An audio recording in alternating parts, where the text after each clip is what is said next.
When we talk about change, most people think of it as a single event, a moment when someone sees the light and instantly becomes a different person. It's a nice idea, and in rare cases, it happens. But more often, transformation is not a single cinematic moment. It's a process, layered, incremental, sometimes frustratingly slow. And when God is involved, the pace is deliberate because He's not interested in surface-level change. He's building something that will last. If you've ever built a product, a company, or even a long-term strategy, you know that rushing a process usually leads to instability. You can get something out quickly, but it won't hold up under pressure. People are the same. Real transformation is like rebuilding the foundation of a house while still living in it. Messy, disruptive, and time-consuming. But if you stick with the process, the result is stability you couldn't have achieved with quick fixes. This is where most people get discouraged. They expect transformation to be visible right away. Big dramatic changes that prove everything is different now. But in reality, some of the most important changes happen invisibly, deep inside a person's character, long before the external signs appear. God often works on the unseen before He works on the scene. He softens pride before humility becomes visible. He shifts priorities before behavior changes. He reshapes desires before actions line up with those desires. From a psychological perspective, that makes sense. Habits, beliefs, and identity are interconnected systems. You can't just change the behavior and expect the heart to follow. You have to change the underlying operating system. That's what God does. He rewires the mindset before the results show up in the daily decisions. The challenge for you, if God is telling you to hold on to this person, is that you won't always see immediate proof that the process is working. You may only catch glimpses, a softer tone in a conversation, an apology where there wouldn't have been one before, a willingness to listen that wasn't there in the past. These are seeds, not the harvest. And like any seed, they take time to grow into something you can recognize as a full transformation. Now, here's where discernment comes in. Patience is not the same thing as blind endurance. You're not waiting because you're afraid to let go. You're waiting because you have a conviction, a specific sense from God, that this process is real and worth the investment.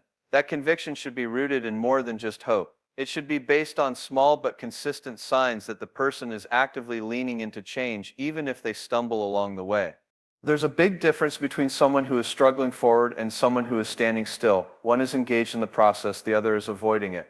God doesn't ask you to wait for people who refuse to engage. But when He's at work and they're cooperating even imperfectly, your patience becomes a form of partnership with what He's doing. In business, we call this strategic patience. It's when you recognize that the payoff will be greater if you invest steadily and give the process room to mature. You resist the urge to pull out early because you understand the value isn't in immediate gratification but in long-term sustainability. Relationships work the same way when transformation is involved. If you pull away too soon, you may walk away from someone right before the breakthrough. There's also a philosophical layer here. Change is part of the human condition. We're all in some stage of transformation, whether we realize it or not. The difference is whether that transformation is intentional and constructive or passive and random. When God orchestrates it, it's always intentional. Every delay, every struggle, every uncomfortable moment serves a purpose in shaping the end result. That's why His timing often feels slow to us. He's not just changing one aspect of a person, He's aligning the whole structure with His design. The irony is that while you're waiting for them to change, God is often changing you too. Patience, empathy, resilience, and humility, these aren't just qualities they need, they're qualities you'll need for the future of the relationship. So the waiting period is never wasted as long as you're growing alongside them. It's also worth noting that genuine transformation leaves permanent marks. Once someone has truly changed at the core, they don't go back easily. The old patterns lose their grip because the identity has shifted, and identity is powerful. Once it changes, behavior follows naturally. That's why God focuses on the heart first. When the core is right, the rest will eventually fall into place. I know the temptation is to measure progress by speed, but speed is a terrible metric for lasting change. The better measure is trajectory. Are they moving, however slowly, in the right direction? Are they showing signs of deeper awareness, humility, and accountability? If the answer is yes, then you may be witnessing the slow but certain work of transformation.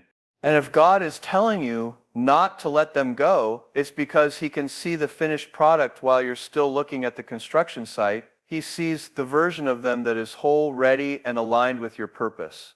He's not asking you to ignore reality. He's asking you to trust that the reality you see today is not the final chapter. Patience in this context is not weakness. It's faith in the long-term value of what God is building. And when the transformation is complete, you'll see why the wait was worth it, because what's built to last is never built in a hurry. Real change doesn't announce itself in a single moment. It reveals itself over time. If you want, I can now expand key point 2, discernment between waiting and wasting time. So the two parts flow together into a single, complete speech that will make it sound like one powerful, uninterrupted delivery. One of the most difficult skills to master in relationships, in business, in life, is the ability to know when to hold on and when to let go. That's what discernment really is. It's the capacity to separate a strategic delay from a dead end. And without it, people either give up too early and miss what could have been, or they stay too long and drain themselves in situations that will never bear fruit. When God tells you not to let someone go yet, it's not a blanket endorsement of passivity. He's not asking you to just wait around without thought or observation. He's asking you to engage in a higher level of judgment, to watch, to measure, and to understand whether the delay is purposeful or pointless. The truth is, not all waiting is the same. Productive waiting is marked by movement, even if it's small. You see evidence of growth, effort, and the willingness to change. Wasted waiting is static. Nothing changes except your level of frustration. The key is to be able to tell the difference before the cost of staying outweighs the value of the relationship. From a strategic standpoint, think about investments. No investor holds a position forever just because they've already put time or money into it. They monitor performance. They watch the metrics. They compare progress against projections. If the fundamentals are improving, they stay. If not, they exit. Relationships where transformation is possible work the same way. You monitor the fundamentals, not in a cold transactional way, but with the wisdom to know whether what you're holding on to has a viable future. The challenge is that emotions can distort those metrics. Love, loyalty, and shared history can convince you that staying is always the right choice, even when the evidence says otherwise. That's why discernment is both a spiritual and psychological discipline. Spiritually, you have to stay tuned to what God is actually saying, not what you wish He was saying. Psychologically, you have to be honest about patterns of behavior, not just moments of promise. One way to test discernment is to ask yourself, is the other person actively participating in their own transformation? Are they taking responsibility, making tangible changes, and showing consistency over time, or are they relying on your patience as a shield from accountability? You can't transform someone who refuses to engage with their own process. God can work with willingness even if it's imperfect, but He doesn't ask you to wait on someone's refusal. Here's another thing to consider. Sometimes the reason God tells you to hold on is because the timing is more about you than about them. Maybe there's a skill, a maturity, or an emotional readiness you need before the relationship can function at its best. In that case, the delay is not wasted time, it's mutual preparation. That's why discernment also means looking inward, not just outward. You might find that the same patience you're extending to them is the patience God is extending to you. Philosophically, this is about alignment. Waiting becomes dangerous when you start building your life around a future that only exists in your imagination. That's how people end up in long-term holding patterns that rob them of years. But when the waiting is grounded in observable alignment, shared values, complementary growth, increasing trust, it becomes an investment rather than a gamble. It's also important to understand that discernment doesn't always give you perfect clarity in the moment. Sometimes you only know for sure in hindsight, but while you're in the middle of it, you can still operate with intelligent faith. Faith that's informed by evidence. Watch for trends, not just isolated events. Look for consistency, not perfection. And this is where your own discipline comes into play.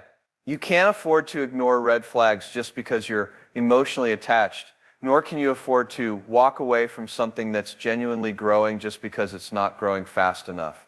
Discernment requires you to resist both extremes. You're not chasing perfection, and you're not settling for stagnation. You're aiming for sustainable progress.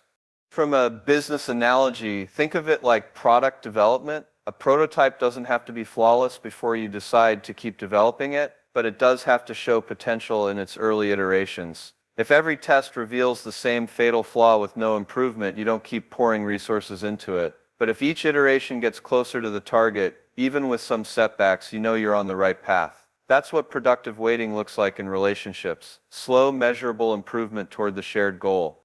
When God is involved, the risk to reward ratio is different than in business because he sees variables you can't. That's why sometimes his instruction to wait will go against logic. But here's the key: when it's his voice, there will always be a sense of peace that runs deeper than your uncertainty. That peace doesn't eliminate the hard days, but it gives you a foundation to stand on while you walk through them. The ultimate test of discernment is knowing you could walk away if God told you to. If you're so attached that you'd ignore him, you've already crossed from discernment into dependence. True discernment is open-handed. You hold the relationship carefully, but you're willing to release it if the signal changes. That's how you protect both your heart and your purpose. So don't confuse patience with passivity, and don't confuse discernment with denial. The difference between waiting and wasting time isn't how much you care. It's whether what you're holding on to has the capacity to grow into what God has promised.